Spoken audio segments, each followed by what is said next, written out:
we started to intermingle, and we got to see a new side of God through them, and they got to see a new side through us. And that's what's happening in Saskatchewan right now, is God is connecting his body. Like it talks about the body of Christ being like a physical body, how every part is connected, interconnected with each other. And he's saying, I've given a part of me to these people, a part of me to these people, and in order for you to get to know all of me, Ephesians talks about getting to know the love of God together. It says together as all the saints we get to know the love of God. It's because he's given a part to each one. And in order to know God, we need to get to know each other.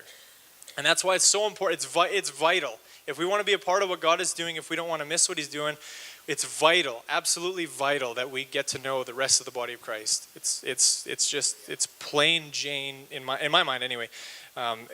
Because of all the stuff God has been revealing to me, it's so necessary that we break down the walls and say, you know what, the things that I hold dear, it's not that important when it comes to God. He says he wants his body to be one, just as I and the Father are one. That's all we need to know. So anyway, so that's just my little pitch, because I think it's really, really important. But as far as the message this morning, this may be the shortest message ever preached in this house. Not because I don't have a word from God. I believe I do have a word from God. But just because normally when I'm asked to preach, I have a whole week of preparation. I usually prepare every day. And Aaron always says, so did you get any further in your message? And I always say, well, I don't know, maybe. I don't know. But apparently I do, because I have 3 lines worth of notes here. And normally it's a couple pages. But I have a message from God. God has spoken and he wants to say something. And if it's not long and drawn out, forgive me. I mean, if you came this morning expecting a 3-hour gauntlet, forgive me that I can't deliver. But I do have a word from God, and actually, it's kind of funny because the worship team has already preached the message that I'm going to say, word for word in some spots. Jordan actually said word for word what God had told me to tell you guys this morning. It's really quite funny. So it's going to be kind of a redundancy, but the Lord is trying to say something. So if we will open our ears and listen, we can capture something, and he's really trying to propel our church into what he's trying to do in a larger sense. So as I was preparing for Prayer Unite, I had come across this verse, and I just thought, I'll just remember this for later. And I've always known it was there, but it just something clicked. And then when Pastor said, can you come up with something for Sunday? And I was like, I said yes, because he sounded fairly distressed. So I said, yeah, of course I will. You're my friend. Of course I'll help you out. But the Lord right away said, I've already shown you a verse for Sunday. And I was like, oh, that's excellent. And let's go and read it. It's in 2 Samuel chapter 6. This is when David is trying to bring the Ark of the Covenant to Jerusalem. And so we're going to read from 6 to like 11. And then we're going to stop and talk a bit. And we'll see where it goes from there. But it says, David again brought together out of Israel chosen men, 30,000 in all. He and all his men set out from Baalah of Judah to bring up from there the ark of God, which is called by the name of the Lord Almighty, who is enthroned between the cherubim that are on the ark. They set the ark of God on a new cart and brought it from the house of Abinadab, which is on the hill. Uzzah and Ahio, sons of Abinadab, were guiding the new cart with the ark of God on it, and Ahio was walking in front of it. David and the whole house of Israel were celebrating with all of their might before the Lord, with songs and with harps and lyres and tambourines and sistrums and cymbals. When they came to the threshing floor of Nacon, Uzzah reached out and took hold of the ark of God because the oxen had stumbled. The Lord's anger burned against Uzzah because of his irreverent act. Therefore God struck him down, and he died there beside the ark. Then David became angry because of the Lord's wrath had broken out against Uzzah, and to this day that place is called Perez Uzzah. David was afraid of the Lord that day and said, how can the ark of the Lord ever come to me? He was not willing to take the ark of the Lord to be with him in the city of David. Instead, he took it aside to the house of Obed-Edom the Gittite. The ark of the Lord remained in the house of Obed-Edom the Gittite for 3 months, and the Lord blessed him and his entire household. And it goes on from there after. Oh, that's perfect. As I was reading that, I was going, my throat.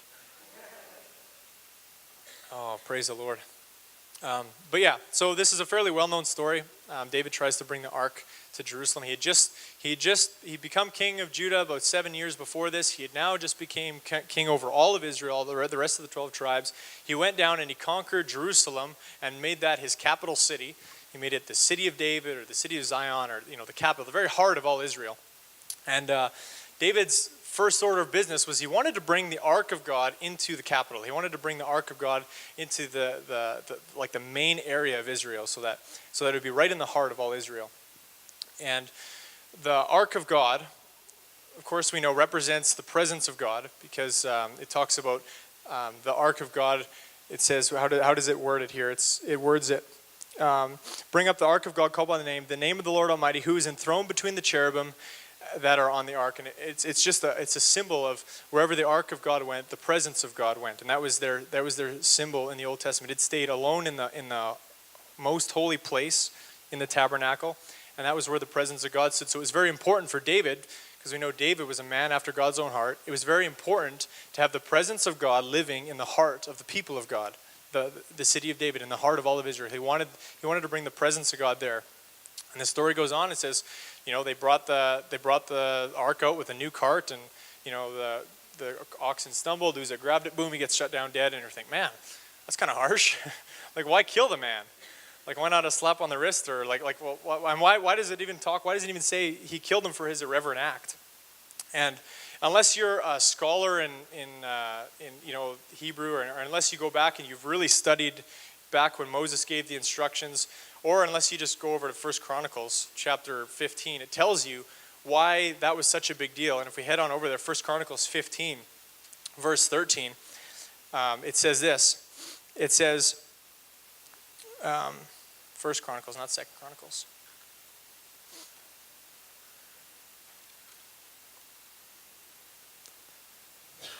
It says, it was because you, the Levites, did not bring it up the first time that the Lord our God broke out in anger against us. We did not inquire of him about how to do it in the prescribed way. So the priests and the Levites consecrated themselves in order to bring up the ark of the Lord, the God of Israel. And the Levites carried the ark of God with the poles on their shoulders, as Moses had commanded them in accordance with the word of the Lord. So basically what had happened was they knew that the ark was at this certain place, and David said, okay, we need to bring it. So what the people did was they set it on this new cart, which sounds like a good idea. Why not a brand new cart, new oxen? Let's carry this thing in the best way we know how. And they brought it. But what they didn't do is they didn't go back and look and see, how did God want us to do this?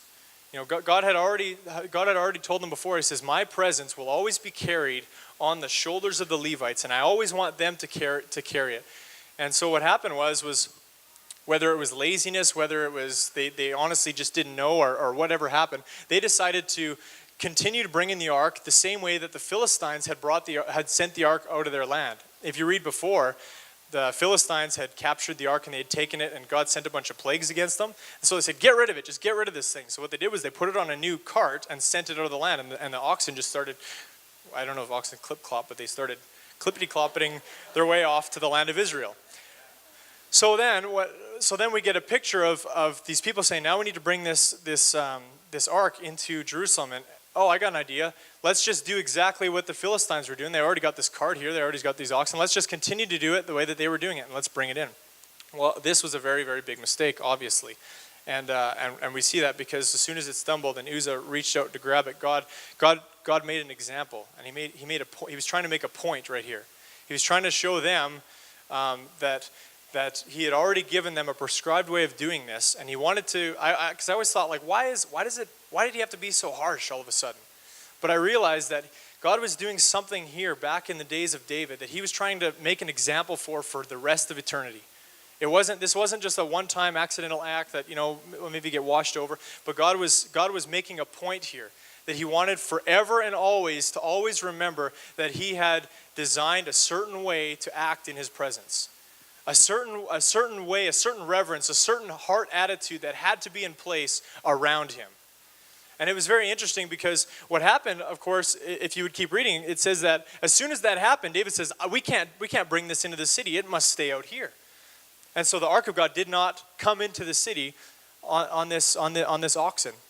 And it's interesting because this is kind of like a parallel of our day, and we can see that fairly obviously in our day, that the presence of God is so holy, it's so tangible, it's so life-giving. And God had set up a prescribed way of doing this all those years ago, and he said to them, if you're not going to do this the way that I had intended in the first place, if you don't handle my presence with the way that I had wanted it, then I'm not going to bring my presence into your midst. I'm going to stay outside the camp.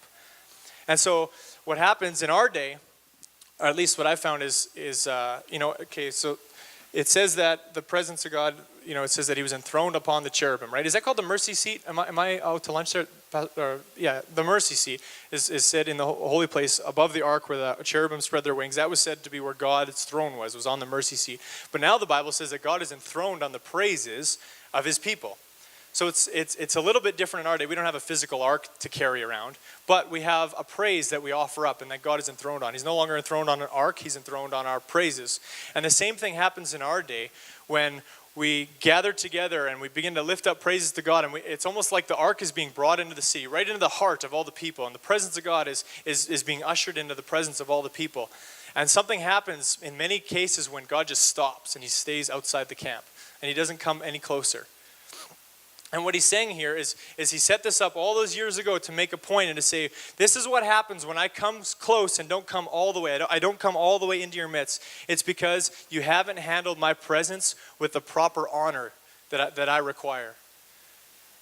There's a half-heartedness. There's a like that's what Jordan said this morning. I don't want to do this half-hearted. He says, I don't want to feel aggressive. I don't want to sound aggressive to you, but I don't think we can do this half-hearted. The reason why he said that was because in order for the presence of God to come in, he's got to come into a people that fully honor him.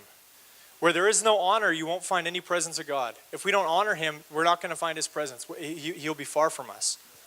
And that's the truth. And so God is saying all these years ago, he's saying, listen, I've made an example of these people, that these people wanted to bring my presence through. It's actually kind of funny because they wanted to use the world system. They wanted to use the Philistine way of bringing the presence of God into the people. They wanted to do just exactly what the world was doing and hope the presence of God was going to come into their midst. And so God says, no, that's not. My people and me have a different relationship. There's a different relationship that I have with me and my people, and there's a different heart that my people must carry towards me. They cannot treat me as common. I can't be just thrown on another cart. We can't just come into a service and just sing another song. The Bible talks about their lips were close, with their lips they drew close, but their hearts were far from me. That's what this is talking about. This is talking about just being a shell of a person in the presence of God, with no real heart towards him, no real honor. He is a king after all. He's a king. And I'm not saying there isn't times where we, like, oh God, you're so good, or we laugh in his presence. There's time for everything, right? That's what Ecclesiastes says. There's a time for everything. But when he's talking about bringing the presence into the very heart of the people, that's what this is symbolizing here, that bringing the ark of God into Jerusalem, the heart of all of Israel, the presence of God into the heart of all his people, there must be some honor. There must be some sort of heart honor towards God. Something that says this is more important than anything else. And I saw it so clearly this morning with Shelley. God said, consider my servant Shelley. Her son is right near the bottom, but she's up there dancing and smiling. She said, there's something more important than the circumstance. The presence of God is more important than whatever's happening around. Then Pat came up right after and said that. Didn't you just say that? You said, or no, it was you. They said, sometimes our life is like a half flag. And you said, you got to raise that thing all the way up. Because there's something more important than our circumstances, than the stuff we go through. Because God must be honored in our midst. He must be honored in our midst. He has to be the highest priority. When we come together, it's not good enough for us to just be a people. And I've done this so many times. And it was, who was it that nailed this on the head? Talking about hiding behind worship, like hiding behind service. It's so easy. Who is that? Pastor Brent, I think. He talked about hiding behind services of God.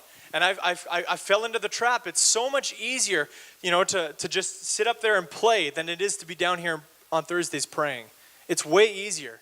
It's way easier to just not be the person who's given it all they got, but to be somebody who's just a shell, just going through the motions. It's so much easier.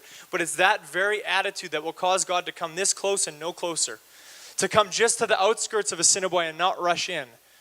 And we can't be a people who say, well, we just come in with a half-hearted attitude, with a half-hearted, approach to God. But we have to know that He, and this is what helped me break this just in the last 12 hours as I was preparing this 12 hours ago, is that all you have to do is remember who He is. Remember that He's the one that saved you. Remember the spot that you had in hell. Remember that He stood there for you. And doesn't your heart well up with thanksgiving? Doesn't it just overcome you when you start to remember who he is? It's so hard to be a shell of a person when you start to actually look at him and see who he is. When you come in and worship and it's tired, and I understand, I've been there, I've done all these things. And you come in and it's just sort of like, going through the motions. If we actually would stop, take a few minutes, remove yourself and stop and remember who he is, your heart will explode in worship. You will explode, and you won't be one of those people just pulling the new cart, but you'll actually be a priest, and you'll hoist it up on your shoulders and say, you are worthy, God, that I would worship you, Jesus, with all of my heart. Because his presence is everything. Having his presence in our midst is absolutely everything. I've read Acts 2, and I've read Acts 2, and I've read Acts 2, and I've never seen Acts 2.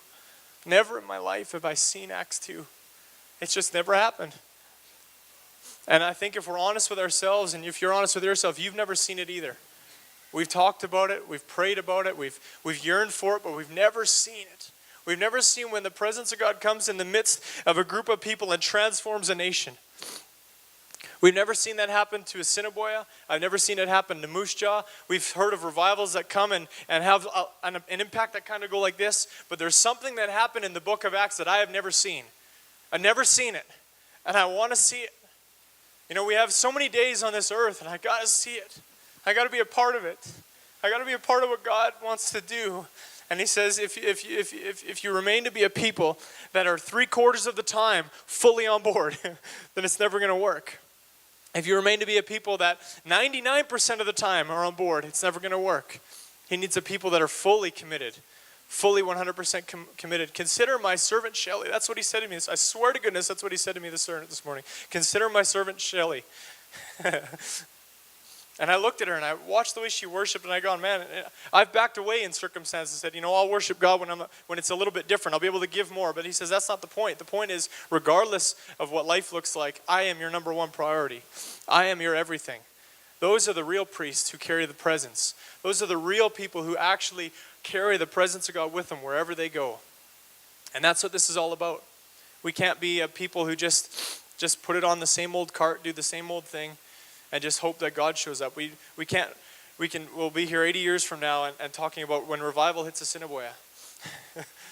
we'll be talking about the glory that is on its way. And I believe it is on its way. And I'm not saying I'm not saying to lose heart or lose faith. What I'm saying is that there's real steps to be taken right now. And it's funny because this service isn't really the service to be preaching this message, because man, the presence of God was incredible, and I looked around and I saw hearts, exploding before God. But it also says that man only looks at the outward appearance, but God knows the heart. And so that's what this is an encouragement to us today, because we have, I think it was Justin. You said, we want to capture the sound. We want to capture what the worship team is all about. What happens here. It's funny because we're not the best instrument players. We don't play our instruments the best. We're not the best singers. But for some reason, God has brought us to a level where people want to listen to us, and that's because we lead people into worship, into real heart worship, where we lead them to where their heart is fully committed to God. And that's why we're not, there's a million better drummers than me. There's 5,000 better guitar players, better piano players, but that's not the point for God. The point is he's looking for those like David who are after his own heart. And it's infectious. If you really are after God's heart, your neighbor is going to be after God's heart. And this is why he wants us to intermingle and become close, because what happens is we rub off on each other. Like I'm telling you, if you feel dead, go to the Prayer Unite Friar Conference.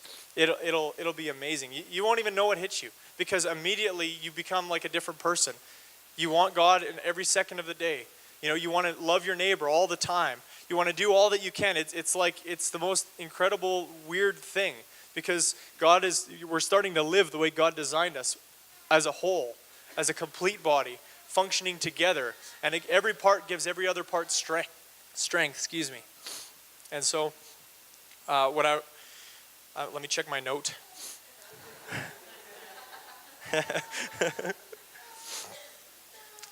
Yeah, I'll just say this one. This was the one quote that I heard. When God is not honored, he is not present.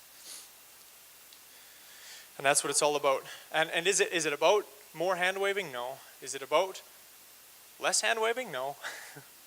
It's not about any of those things, because only God knows the heart. God knows the heart. You know, we can't say, well, you didn't see me worshiping in my heart. That's true. I mean, I didn't. But there's something about when your heart begins to worship that God's going to know it.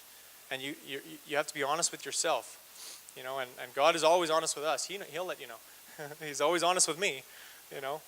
But what I want to do, actually, and this was the whole point, and because we have such a group of people here today that have already worshiped so well, God just wanted us to practice today. That's what he told me. He says, I want you to practice honoring me.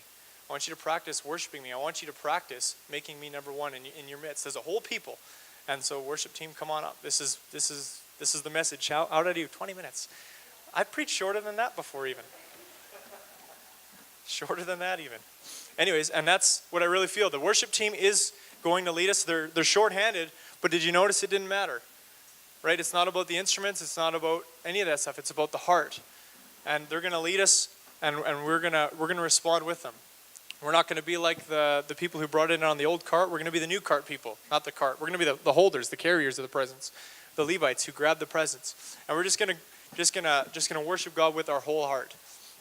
And I just feel that's really what the Lord wanted to do today.